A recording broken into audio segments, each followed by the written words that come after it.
Good morning, everybody. Welcome to this career Puccino at coffee time. Welcome to the last week in April, unbelievably, May next week.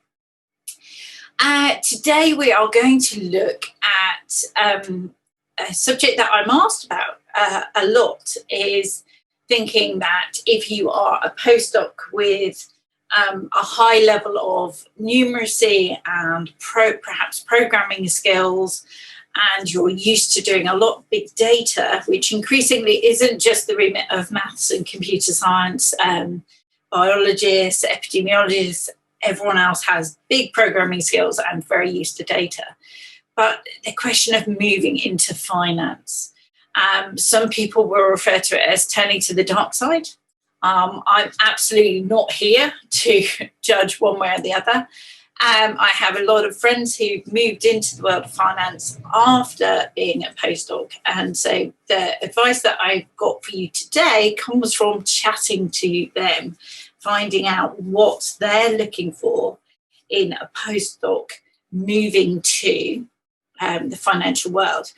And the first thing that I would say is that postdocs are welcome. The doors aren't shut. Quite often people think, oh, I didn't join the graduate scheme, so, who's going to want me? But actually, as a postdoc, you have not only done that PhD, so you have run a project for 3 years and, project management and autonomous working. But as a postdoc, you also bring that slightly bigger perspective. You've been a member of staff, so you are incredibly valuable to any employer. And today we're going to look at the world of finance. Let me see if I can get my slides, but there we go. First thing is that actually I'm using the word finance, and what does that mean? There are a huge array of jobs. So I've put the variety is really the spice of life here. You can't just put finance in one box in the same way that some postdocs put industry into a factory-shaped box in their mind. And there's huge wealth of both finance and industrial roles. So let's just go through and see, firstly, what those roles are. And then we're going to come on to think about how, sort of what you need to know about them, and then how you're going to find those jobs. So we'll concentrate on quantitative finance because I think that is where the majority of postdocs are focused. But there are also sort of other aspects of finance that might be a bit more qualitative, that perhaps might need some socio-economic type backgrounds, but we'll focus on those quantitative finance roles for today.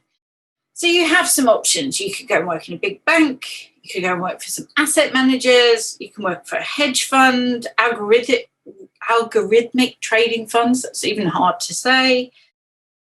All of these things have different flavors. So just like we've got these spices here, each one will have a distinct way of working and will have a certain skill set that they're looking for.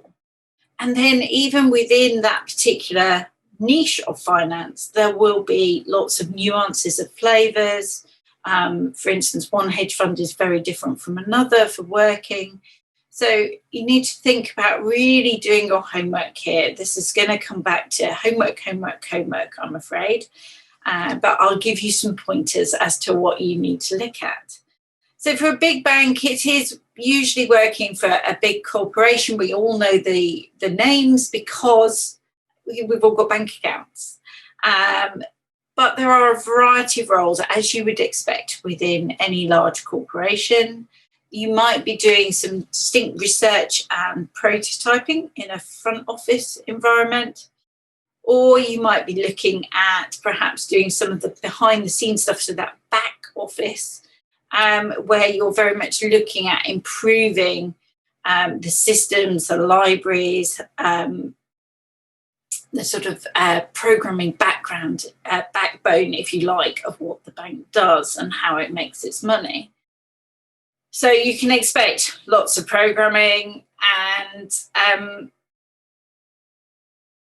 I would say that banks are reasonably stable jobs. Typically, people stay 4 or 5 years. You can build a career within a particular bank. I'm just going to put the caveat out there. There's no such thing as a job for life anymore. So we've heard the tales of banks going bust and people walking out with their cardboard boxes, unfortunately. And so those things do happen. So yes, you're joining a big corporation and there might be stability associated with that. But I do want people to understand that there's no such thing as a job for life, unfortunately, now. So those are banks. Asset managers, slightly different, tend to be the people who are holding your pension funds. So if you've been paying into that university pension, someone is hopefully looking after that money for you. Controversial, I know, but we won't go into that. But a pension fund will quite naturally be quite conservative about how they invest. So they will be looking at a lot of probably more statistical modelling, econometric modelling. I haven't got my teeth in this morning, have I? Let's have a slurp and see if that helps. You can expect lots of maths. So, and quite often you will have a lot of that mathematical knowledge and statistical knowledge if you're coming from a sort of big data environment. That is what they're looking for. They're looking at the big picture. They're looking at conservatively, hopefully, investing all our pensions so that we've got something to retire on. You might be working in a smaller team than perhaps one of the big banks, and it might be a less structured role than the banks. Obviously, if you're in a big corporation, they can afford to have very distinct roles, whereas in a pension fund, you might have a little bit more of a variety. Hedge funds are one of those, things that we're not quite sure what they are, but basically they take very rich people's money and invest it. And usually they're probably the other side of the risk scale. So they might be trying to, make a lot of money for their investors. Having said that, each firm is very, very different. So having watched people work with several different firms, friends and family, each one's got its own flavour. So it's very hard to pigeonhole. And I think this is what makes this career Puccino quite interesting, is that it is just a very different world and you need to do your homework. There are hundreds of hedge funds. Some are very quantitative and some are not, which might surprise you. It surprised me, but they will very much go with, yep, this looks like a good thing. Let's invest this. Surprised me too. In the UK, these tend to be mostly London-based. There are a few dotted around, but they tend to be London-based. Now, whether that means you have to be in London in this day and age of remote working, I think finance firms are still quite traditional in that they quite like to see people in the office. So that might be something to think about. So generally London-based, but might be owned by American firms, Asian firms, but London is still a centre of finance, so it tends to be where everyone congregates. An algorithmic trading firm, slightly different. They're looking at very high frequency trades. So I sort of came of age in the 80s where they had these big pits and you would bet on all different shares and various other things. Obviously now that is electronic, and they are looking at very quantitative, very statistical measures of how they can make the most money. So it's fast. It's a huge amount of big data and making those decisions and those programming algorithms really fast. So there's a lot of optimization in there as well. They like people who've got cutting edge computing techniques, which I think, again, is where postdocs have the edge. Because you're coming out of academia where it was safe to try something new to a large extent, you might be very up with what is current practice in machine learning, algorithm design, etc. So that is a good currency to bring to all these places, but particularly some where they're looking at optimizing. So there's algorithmic trading firms. And then we've got some other bits of finance, which I won't go into, but there are sort of credit rating agencies, all those sorts of things. So it's a very broad church. So my one piece of advice is that you really do need to think about where you want to be, what type of environment you want to explore. And the only way that you're going to do that is find out what these places are like day to day. So your network is so important at this point. Let me just get my slides moved out. Okay, so when it comes to where do we look for jobs, this is actually quite difficult in this industry. So with an academic job in the UK, we go to jobs.ac.uk and we'll look there, or we might look at the university's particular website. With finance jobs, they tend to be hiding, like this cute little bunny that looks quite like my little bunny. So I'll put this on here. They tend to be hiding. They're not in plain sight. So you're going to have to be quite cunning to find them. They are absolutely out there. But when it comes to sort of different search strategy, really, from perhaps what you're used to as a postdoc.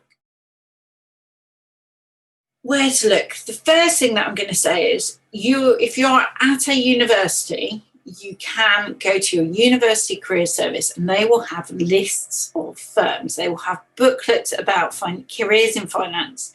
Yes, they're aimed at undergraduates coming of age and going into the world of work, but it's the list of firms that you need. Once you've got that list, you can start looking at their websites, and that is where you will find the little rabbits hiding. All of them will have, this is how we hire, this is when we hire, this is how to apply. But it is much more granular than perhaps doing a big look at one website like jobs.ac.uk. So you have to be quite cunning about where you look. So your career service is your friend. If you can go physically at the minute, then you can pick up those booklets. If not, hit their website.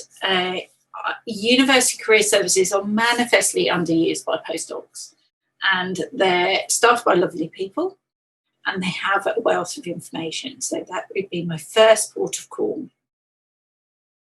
The other thing that I've seen that is particularly useful is in certain departments.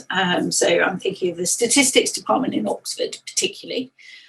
They have an array of leaflets that have been given to them by employers or various mathematical bodies about careers in finance. Start picking those up, start reading them, start finding out and educating yourself about the different nuances of what's like working in a bank, what it's like working in a hedge fund. So all those things you can start to investigate. And those leaflets are fantastic. They're usually quite pithy because they're aimed at the undergraduate attention span, but they'll give you a way in. And again, you'll get that list of employers, which is the key to trying to find a role in this sphere. Go to talks at your university. So look for those big people coming to talk about financial mathematics or high frequency trading. They might be hiding in the economics department or the business school or the maths department or even the physics department or the computer science department. Have a look around. Be very open to opportunities. If you are exploring this sector, you need to cast your net wide to start with and then narrow down into particularly what you're looking for. But what you're looking for are names and introductions. So go to a talk, do the scary network thing, get engaged with the people who are there. Okay, but you do need to be quite cunning because these things aren't immediately obvious. Another networking opportunity is to use alumni networks. So I know that my own University of Cambridge have a network of alumni who work in different organisations who you can tap into. So again, that might be open to postdocs, it might not, but your own university will probably have an alumni network. You've also got your own network. And I know for a fact that, I did a numerical degree, I did physics. A lot of my colleagues went into various finance roles. So on my LinkedIn, I can tap into all those.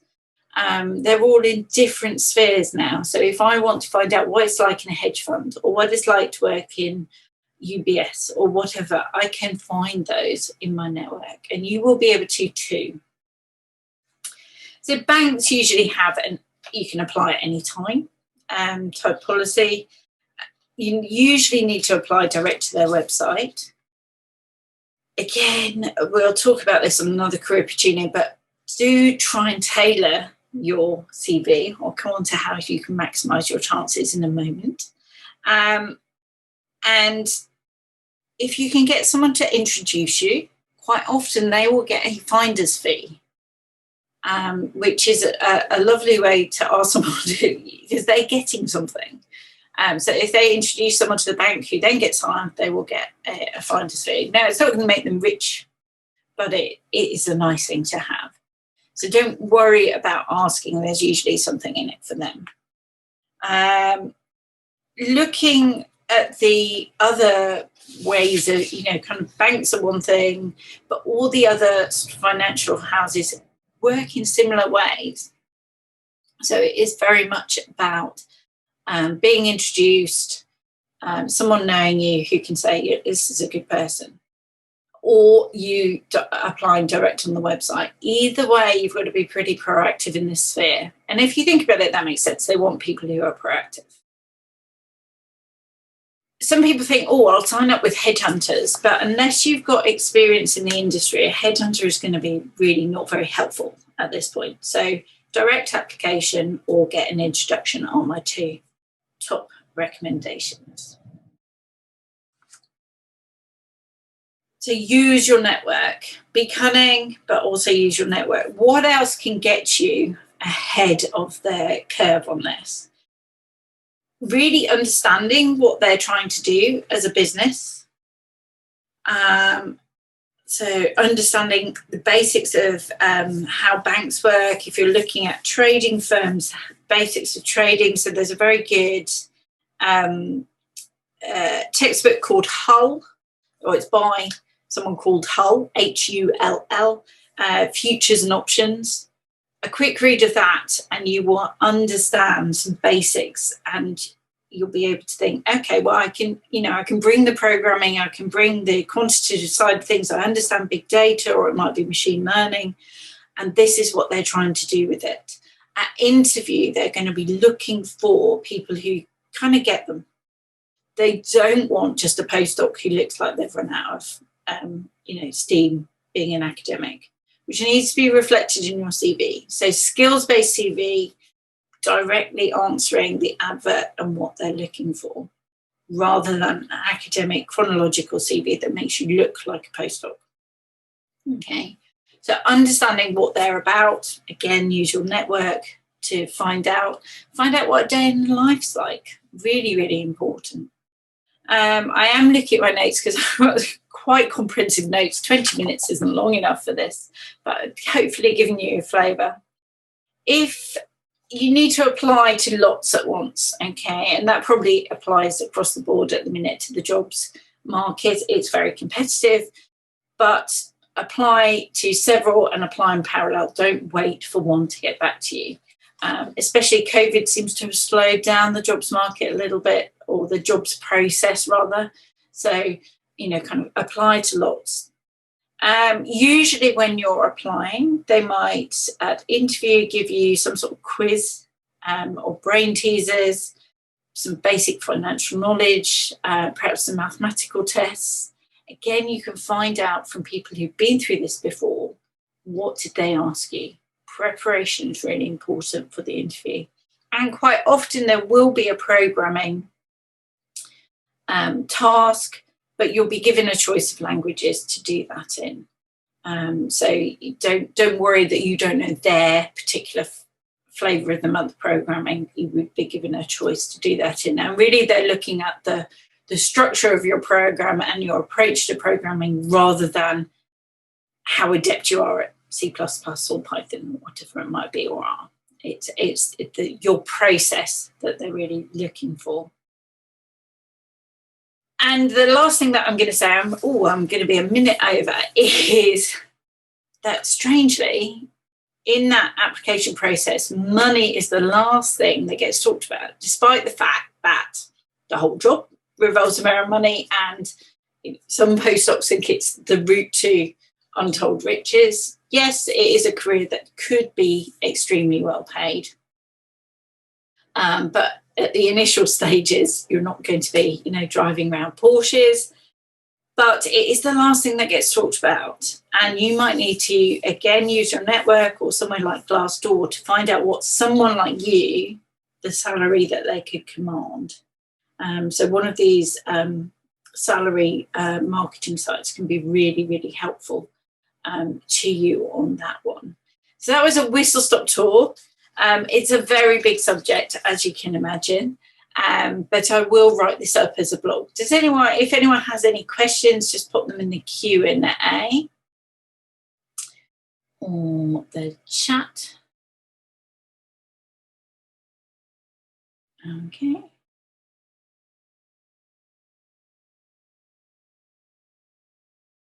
I can't see any questions. So with that, I'm going to leave you. Next week's Career Puccino is all about getting your CV ready to move outside. So we might touch on some of the things that we talked about today. If not, have the rest of, I hope the rest of your Monday is super, that you've got plenty of coffee to keep you going. Thank you for joining me. And I hope to see you at another Career Puccino. Thanks very much. Bye, everybody.